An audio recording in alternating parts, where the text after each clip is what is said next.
Hello everyone, एक बार फिर से आपका स्वागत है मेरी वीडियोस के अंदर। आज मैं आपसे बात करूंगा फिर से एक बार फाइनेंशियल मार्केटिंग मैनेजमेंट के बारे में, एफएमएम के बारे में। क्लास 12 की बात कर रहा हूं मैं। अगर आपको ध्यान होगा, अगर आपने मेरी पहले वाली वीडियोस को भी देखा होगा, तो उसमें हमने डिस्कस किया था की indicators of the security market के बारे में, कि मतलब ऐसे कौन कौन से टूल्स हैं, ऐसे कौन कौन से फैक्टर्स हैं जिनको देख के आप किसी भी देश की स्टॉक मार्केट की जो कंडीशन है उसके बारे में जान सकते हो। क्या आपको याद है? पहला क्या था? इंडेक्स। सेकंड क्या था? Market capitalisation.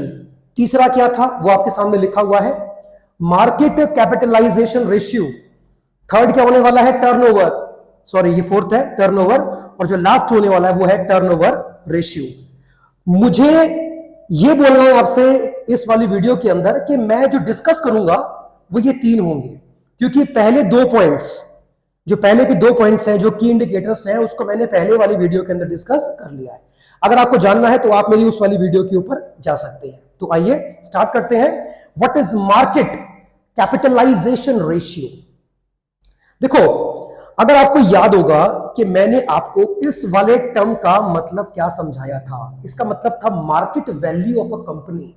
एक कंपनी की मार्केट वैल्यू कितनी है, जितने उसके आउटस्टैंडिंग शेयर्स हैं, मतलब total number of shares multiplied by उसके हर एक शेयर के जो प्राइस को अगर मैं आपस में मल्टीप्लाई कर दूं तो मेरे पास आ जाएगा market value of a company, जिसका टर्म जो हमको यूज करना है वो क्या होने वाला है? Market capitalization. लेकिन अब जो पढ़ने वाले हैं उसके सामने एक वर्ड और आ गया, और वो आ गया ratio. What is market capitalization ratio?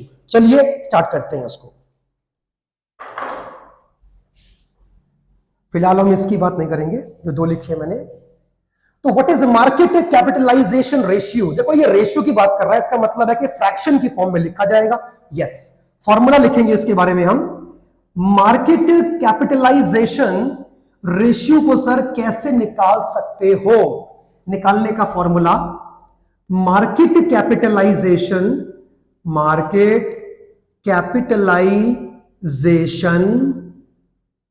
Upon आपके देश का जीडीपी। सर इसका मतलब क्या हुआ? चलो थोड़ा सिंपल टर्म्स के अंदर बात करते हैं। आपके देश का जो जीडीपी है उसमें आपकी कंपनी की वैल्यू क्या है, आपकी कंपनी का कंट्रीब्यूशन क्या है, इसी को निकालने के लिए हम कैलकुलेट करते हैं मार्केट कैपिटलाइजेशन रेशियो। अगर आप फॉर्मूले के ऊपर ध्यान दोगे तो क्या लिखा है? मार्केट कैपिटलाइजेशन मतलब market value of a company, आपकी कंपनी की मार्केट वैल्यू अपॉन कंट्री का जीडीपी।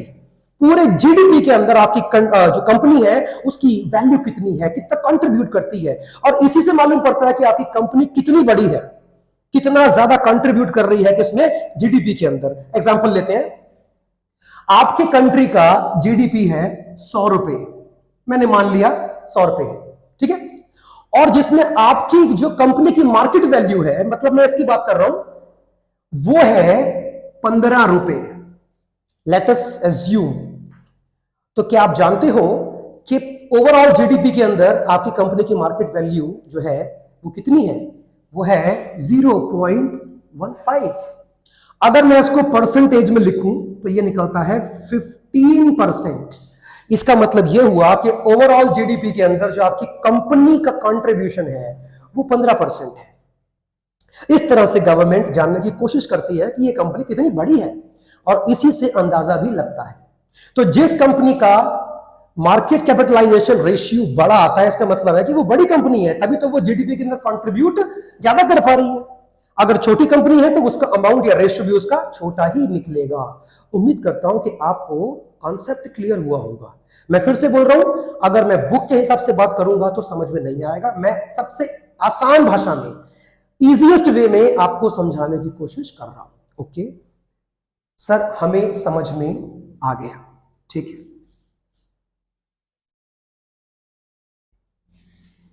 चलिए, मैंने इसको रब कर दिया। अब मैं आगे आता हूं और अगला कॉन्सेप्ट, जो नेक्स्ट कॉन्सेप्ट हमारा होने वाला है, कि आप जानते हैं कि उसका नाम क्या है? हाँ, उसका नाम है टर्नओवर। क्या था? टर्नओवर, है ना सर? कई बार ये नाम सुना है, टर्नओवर। लेकिन जो आज तक सुना है वो यहां पे इंप्लीमेंट नहीं होगा। चलो पहले जो आपने सुना है पहले उसी के बारे में बात कर लेते हैं। बोलते नहीं है तुम्हारे बिजनेस का टर्नओवर कितना है? क्या हम प्रॉफिट की बात कर रहे हैं? नहीं, प्रॉफिट अलग होता है, टर्नओवर अलग होता है। तो आओ पहले हम यह समझते हैं कि असल में टर्नओवर होता क्या है। मैं अभी सिक्योरिटी मार्केट की बात नहीं कर रहा हूं, मैं एक नॉर्मल बिजनेस के अंदर जिसके अंदर आप गुड्स की डीलिंग करते हो, अगर हमें उसका टर्नओवर निकालना हो तो हम कैसे निकालेंगे उसकी बात कर रहा हूं। एग्जांपल लेते हैं, आपने 100 रुपए का रॉ मटेरियल परचेज करा, ठीक है, आपने 100 रुपए का रॉ मटेरियल परचेज करा। चलो इसके आगे लिख दिया परचेज पी, और आपने इसको 120 रुपए के अंदर बेच दिया। 120 में आपने इसको सेल कर दिया। क्या आपको मालूम है कि आपके बिजनेस का टर्नओवर कितना है? क्या आपको मालूम है? हां सर। ऐसे टर्नओवर निकालने के लिए हमें क्या करना पड़ेगा? परचेज और सेल को हम ऐड करेंगे। मतलब जितना परचेज किया, जितना आपने सेल करा, दोनों को जोड़ूंगा तो क्या निकलेगा? टर्नओवर। अच्छा सर, 100 रुपए का सामान परचेज किया था, 120 का बेच दिया, तो मेरा टर्नओवर हुआ 220 रुपए। बात को समझो, ये 220 रुपए आपका टर्नओवर है सर। इसका मतलब जानते हो? आप क्या जानते हो कि इस वाले एग्जांपल में आपने कितना प्रॉफिट कमाया? 100 का सामान परचेज करा, 120 का बेचा, 20 रुपए का प्रॉफिट हुआ। इसका मतलब है कि उस 20 रुपए के लिए आपने 220 रुपए घुमाए। That is your turnover. Market में आपने कितना पैसा घुमाया उस 20 रुपए के लिए? 20 रुपए को कमाने के लिए आपको पूरे 220 रुपए मार्केट में घुमाने पड़े। That is your turnover. 20 रुपए टर्नओवर नहीं है, वो प्रॉफिट है। मैं बात कर रहा हूं कितना पैसा घूमा। 100 रुपए तो आपकी जेब से गया, 120 रुपए आया, तो उस मात्र 20 रुपए को कमाने के लिए कितना पैसा घूम गया? 220 रुपया घूम गया। तो 220 रुपए आपका टर्नओवर है सर। ये एक नॉर्मल बिजनेस की बात जिसमें गुड्स एंड सर्विसेज की डीलिंग होती है, उसका टर्नओवर ऐसे निकलता है। लेकिन क्या सिक्योरिटी मार्केट के अंदर भी टर्नओवर का यही मतलब है जो एक नॉर्मल बिजनेस की ट्रेडिंग वाले काम में होता है? आइए देखें, इसको मैं रब कर देता हूं।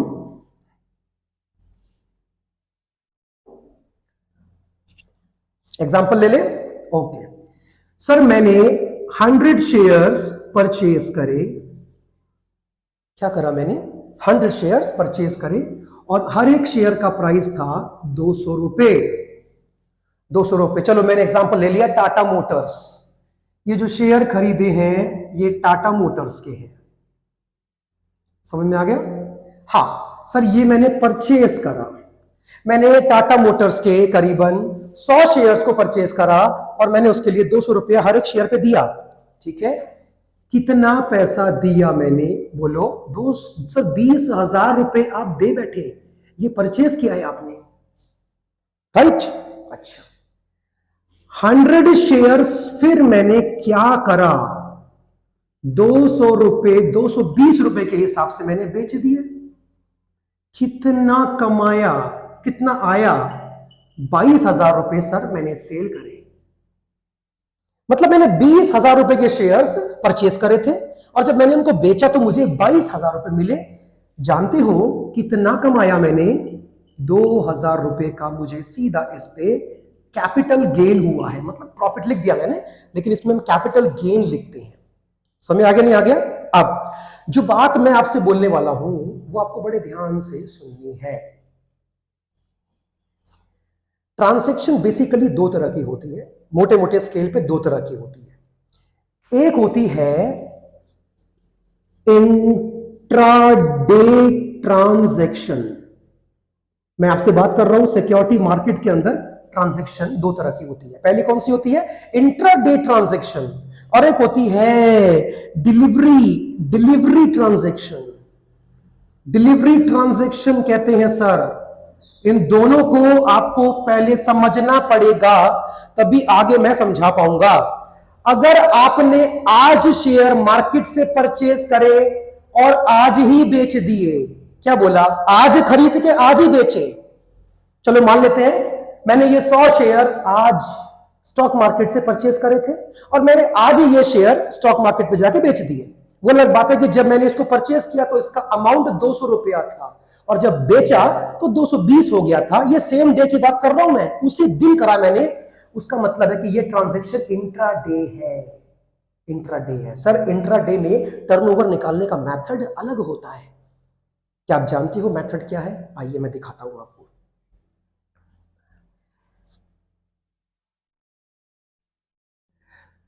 सोचने वाली बात है, आपने इंट्राडे ट्रांजैक्शन किया है। क्या आप जानते हो कि इसके हिसाब से हम टर्नओवर कैसे निकाल सकते हैं? जितना तुमने कमाया, जितना तुमने कमाया, कितना कमाया? हर एक शेयर पे तुमने 20 रुपए कमाया, सही है? उसको आप नंबर ऑफ शेयर्स में मल्टीप्लाई कर दो सर। मैं इसको रब कर देता हूं सर। हमने 20 रुपए कमाए थे हर एक शेयर पे और टोटल हमने ट्रेड किए 100 शेयर्स के ऊपर, तो मेरा आंसर आया 2000, जो कि मैंने यहां पर लिखा हुआ है। तो ये 2000 रुपए मेरा टर्नओवर है सर। अगर मैं सेम डे में परचेज करके सेम डे में बेचता हूं, दैट इज माय टर्नओवर, 2000 रुपए। इसका मतलब है कि जो आपने प्रॉफिट कमाया है उसको हम नंबर ऑफ शेयर से मल्टीप्लाई करते हैं, तब निकलता है हमारा क्या? टर्नओवर। बात समझ आ रही है? ये गुड्स के टर्नओवर से काफी हद तक अलग है सर।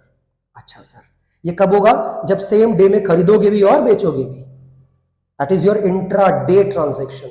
ये तब होगा। आइए बात करते हैं कि आपने आज खरीदा लेकिन 3-4 दिन के बाद बेचा, क्या तब भी टर्नओवर हम ऐसे निकालेंगे?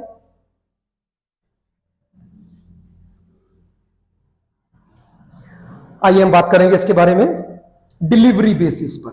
Delivery transaction, future transaction, delivery transaction के बारे में हम बात करेंगे सर। कितने शेयर थे? 100 शेयर थे, मल्टीप्लाइड बाई, अब टर्नओवर निकालना है सर। क्या हम 20 रुपए लेंगे जो प्रॉफिट हुआ था? सर वो तो इंट्रा में था। अभी आपने बोला कि अब हम 4-5 दिन रख के बेच रहे हैं, तो सर इस बार सेल अमाउंट कितने का बेचा था? 220 रुपए का। इसको लिया जाएगा। 220 रुपए इज इक्वल टू कितना आएगा? 22,000 रुपया। सर ये आपका टर्नओवर है। अगर आप उसी दिन शेयर खरीद के नहीं बेचते तो ये आपका टर्नओवर है। अगर आप उसी दिन खरीद के उसी दिन बेचते हो तो 2000 रुपए आपका टर्नओवर था। जो प्रॉफिट कमाया था आपने हर एक शेयर पे, उसको मैंने मल्टीप्लाई किया था नंबर ऑफ शेयर से। ये होता है टर्नओवर। उम्मीद करता हूं आपको समझ में आ गया होगा। नहीं आया कोई बात नहीं, कमेंट सेक्शन में लिख के दीजिए, मैं अगली वीडियोस के ऊपर और लेकर आ जाऊंगा। अब आता है हमारा लास्ट कॉन्सेप्ट। चलो मैं इसको रब कर देता हूं, ठीक है? इसको मैंने रब कर दिया। सर अब आप क्या पढ़ाने वाले हैं? लास्ट हमारा बचा था turnover ratio. Turnover ratio sir ये क्या होता है? आपको अगर टर्नओवर का मतलब क्लियर हो गया, समझ में आ गया, तो ये कुछ नहीं है सर। इसमें सिर्फ एक फॉर्मूला यूज करेंगे हम। Turnover ratio is equal to क्या होने वाला है? Turnover at the exchange, turnover at the exchange upon market capitalization. Market capitalization of the exchange. Exchange का मतलब जानते हो? Stock market. स्टॉक मार्केट की बात हो रही है, बस ये वाला फॉर्मूला आपको यूज करना है। अच्छा इसका मतलब क्या हुआ? सर एक स्टॉक मार्केट है, एक स्टॉक मार्केट पे टोटल कितना टर्नओवर हुआ? एक स्टॉक मार्केट पे टोटल कितना टर्नओवर हुआ, डिवाइड करेंगे हम इससे उस स्टॉक मार्केट पे जितनी भी कंपनियां हैं उन सबका मार्केट वैल्यू। कितना टर्नओवर हुआ, कितना ट्रेडिंग हुआ, अपॉन कर दें किससे? जितनी भी कंपनियां हैं उन सबके मार्केट वैल्यू से। अच्छा, जिस कंट्री का टर्नओवर रेशियो हाई आता है, इसका मतलब है कि वहां पे शेयर बहुत जल्दी कैश में कन्वर्ट हो जाते हैं, बिक जाते हैं। परचेजिंग एंड सेलिंग बहुत जल्दी जल्दी होती है। जिस कंट्री का टर्नओवर रेशियो कम आता है, इसका मतलब है कि कैश में कन्वर्ट बहुत देर से होता है। मतलब कहने का मतलब ये रेशियो आपको स्टॉक एक्सचेंज की लिक्विडिटी को शो करता है। कन्वर्टिंग इनटू कैश, कितनी जल्दी आपकी सिक्योरिटी कैश में कन्वर्ट हो जाती है। That's it. और तो इसमें ऐसा कुछ भी नया नहीं था। एनीवेज, फिर भी अगर कोई मन में डाउट रह गया हो तो आई एम ऑलवेज अवेलेबल। आप मुझे कमेंट सेक्शन के अंदर लिख के दीजिए, मैं वीडियो बनाऊंगा और आगे भी इसके ऊपर वीडियोस लगातार आती रहेंगी। बहुत इंपॉर्टेंट कॉन्सेप्ट्स के ऊपर हम बात करने वाले हैं। तब तक के लिए अपना ध्यान रखिए। All the best and thank you so much.